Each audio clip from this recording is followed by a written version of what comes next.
Le sujet des relations est un point très épineux chez les personnes hypersensibles. Vous êtes nombreux à me faire part dans les commentaires de votre difficulté à vivre des relations sereines.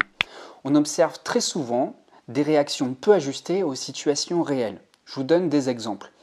De mauvaises relations vécues dans le passé peuvent entacher vos relations actuelles, des schémas relationnels compliqués, des conditions familiales défavorables. Tout ça, ça peut constituer un terreau qui ne va pas jouer en faveur de vos relations. Il existe deux raisons très fréquentes qui débouchent sur beaucoup de souffrances dans vos relations.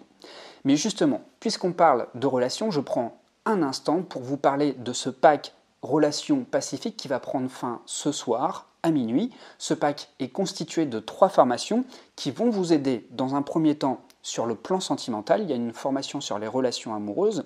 Ensuite, il y a un guide de survie pour se protéger des vampires énergétiques. Donc vous avez un portrait robot de chaque personne toxique. Et enfin, dans un troisième programme, vous avez une formation pour cultiver la confiance en soi et vous sentir enfin à l'aise dans vos relations, quelles qu'elles soient, sur le plan social, sur le plan du travail et sur le plan des relations amoureuses. Alors si vous souhaitez vous former et profiter de mes programmes sur les relations pour hypersensibles, vous pouvez profiter de ce pack avant ce soir minuit en cliquant sur le lien dans la description.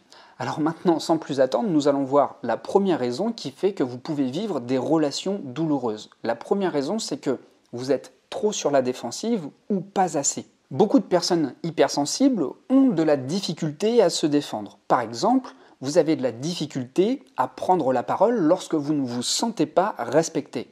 Cette peur de s'affirmer peut provenir d'une peur de votre propre colère, d'une grande violence retenue en vous, de la crainte de prononcer des paroles irréversibles qui vont avoir des conséquences destructrices dans votre relation. Souvent, il s'agit de personnes à qui on a interdit d'exprimer leur colère lorsqu'ils étaient enfants. De fait, le risque sur du long terme, c'est de retourner cette colère contre soi.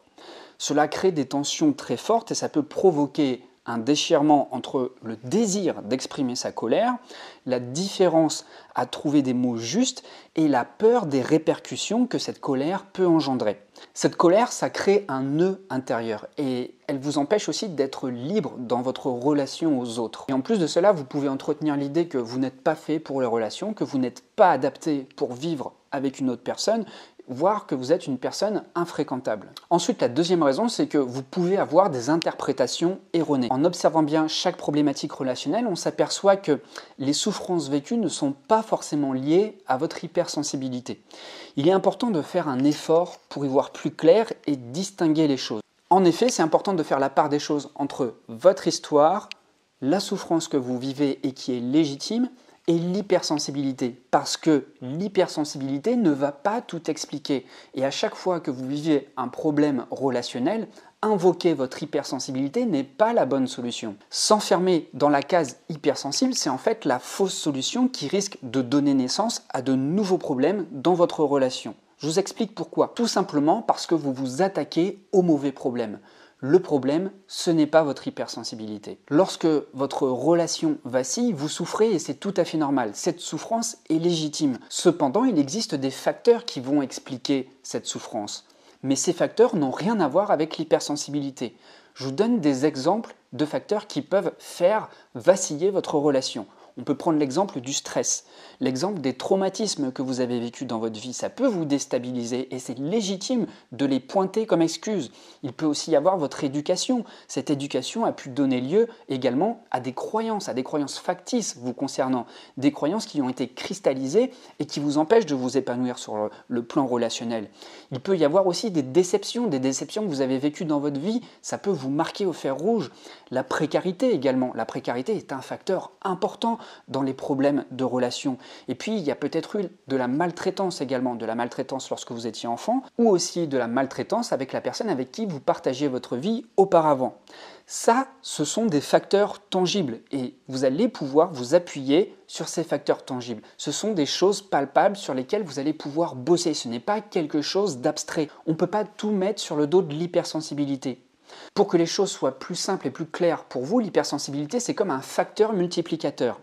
L'hypersensibilité vient simplement multiplier les sensations, mais pas que dans le mauvais, dans le bon aussi. Et c'est ce qui caractérise le tempérament hypersensible, c'est d'avoir cette faculté de vivre un grand nuancier émotionnel. C'est-à-dire que vous pouvez vivre des sensations extrêmement fortes et ça peut aller de l'extase à une tristesse extrêmement profonde. Mais c'est normal et c'est humain d'éprouver des émotions. C'est normal d'avoir des problèmes émotionnels. Et on est tous confrontés à cela, hypersensibles ou pas, pour les raisons que je viens de vous mentionner juste avant, à cause de facteurs comme le stress, comme l'éducation, comme la précarité, comme la maltraitance. Ça n'a rien à voir avec l'hypersensibilité, d'accord? Donc l'idée ici, c'est de vraiment prendre en compte la complexité de l'humain, la complexité de la manière dont il s'est formé à travers son histoire, à travers ses rencontres, à travers les croyances qu'on a voulu lui inculquer, mais en aucun cas, c'est cette hypersensibilité qui est à l'origine de tout ça. C'est un ensemble de facteurs que nous avons vécu et on a tous vécu des facteurs traumatisants. D'accord? On a tous vécu des choses qui nous ont déstabilisés dans notre vie. Et c'est en ça qu'on peut en tirer une force. Pour cela, il faut savoir prendre du recul, il faut savoir objectiver les choses et surtout, il faut savoir analyser ce qui se passe dans notre vie avec finesse, avec clarté. Et justement, cette hypersensibilité est là pour vous aider. Cette hypersensibilité, c'est un levier d'émancipation parce que ça vous aide à avoir cette faculté d'analyse, cette possibilité de distinguer les nuances, de voir les choses de manière très subtile. Donc non, je le redis encore une fois, ce n'est pas un fardeau, ce n'est pas une maladie, ce n'est pas un handicap. Alors si vous vous retrouvez dans ces situations-là, quel est le meilleur conseil que je puisse vous donner? D'une part, c'est de ne jamais réagir à chaud. Mais ça ne doit pas vous empêcher de vous affirmer, notamment pour l'exemple des colères. Parce que lorsqu'on n'exprime pas sa colère, eh bien quelque part on s'efface dans la relation. Quelque part on est inexistant puisqu'on n'affirme pas nos valeurs et on se laisse piétiner. Alors plutôt que se laisser piétiner pour conserver une certaine forme d'harmonie dans le couple ou dans n'importe quel type de relation, plutôt qu'éviter de prendre sur soi une montagne d'affects, une montagne d'émotions qui vont venir se concentrer, qui vont venir vous bouffer de l'intérieur, c'est important de prendre du recul, d'apprendre à sonder, d'apprendre à analyser ce qui se passe en soi, d'apprendre à vraiment identifier le besoin qui n'a pas été satisfait et de pouvoir ensuite l'affirmer, de pouvoir exprimer son besoin, de pouvoir exprimer la valeur qui a été bafouée chez vous. Ça demande une prise de distance. Pour prendre de la distance, il y a des choses telles que la cohérence cardiaque. La cohérence cardiaque va vous permettre déjà de vous reconnecter à votre corps, de vous reconnecter à vos rythmes en ne pensant à rien et surtout en ne vous laissant pas envahir par vos pensées, par vos émotions, mais ça va vraiment vous aider à voir tout ça avec beaucoup de recul et à identifier l'émotion qui vient vous parasiter, l'émotion qui vient vous déséquilibrer et l'émotion qui peut venir détruire votre relation. Votre relation à vous dans un premier temps, mais ensuite, qu'est-ce que vous allez faire de cette émotion? Eh bien, il va falloir la travailler aussi dans la relation à l'autre. C'est pour ça que je vous propose ce pack relation pacifique pour faire la paix avant tout avec soi. L'idée, c'est de mieux apprendre ce qu'il y a en dedans. C'est de mieux apprendre à identifier ses besoins. C'est de mieux apprendre à mettre le doigt sur ce qui ne va pas, sur ce qui vous touche, sur ce qui vous déstabilise. Ensuite, c'est apprendre à le communiquer. C'est apprendre à cerner ce qu'il y a en soi et à pouvoir le communiquer. Mais le communiquer de la bonne manière, parce que je sais que c'est compliqué de communiquer les choses. Surtout lorsqu'il y a de l'affect, surtout lorsque on est dans une relation où il y a beaucoup d'émotionnel. Je sais que ça devient très compliqué parce que la bonne entente du message ne dépend pas que de vous, ça dépend également de votre interlocuteur. Et bien justement, pour être à l'aise avec ça, cette formation va pouvoir vous aider notamment pour vous protéger des personnes toxiques. Et vous allez voir que dans ce pack, il y a un portrait robot de chaque type de personne toxique. Vous allez donc pouvoir les repérer et grâce à ce pack, vous avez des stratégies pour vous en défendre.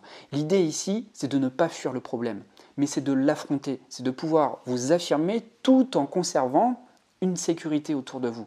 Et puis vous allez apprendre aussi à vous épanouir dans vos relations amoureuses, parce que le monde n'est pas fait que de personnes toxiques. Évidemment dans une relation ça ne va pas toujours, évidemment dans une relation le ciel n'est pas toujours bleu. Une relation dans le temps ça demande du taf, et ce n'est pas parce que votre relation ne fonctionne pas comme vous le voulez que vous avez une personne toxique en face de vous, c'est simplement une personne qui a ses problématiques tout comme vous. Et justement la formation Amour hypersensible dans ce pack va vous aider à composer avec une personne qui n'est pas hypersensible, avec une personne qui est hypersensible, bref, il y a toutes les combinaisons possibles. Alors si vous souhaitez vivre des relations sereines, des relations pacifiques, comprenez bien que la paix, elle doit avant tout se faire à l'intérieur.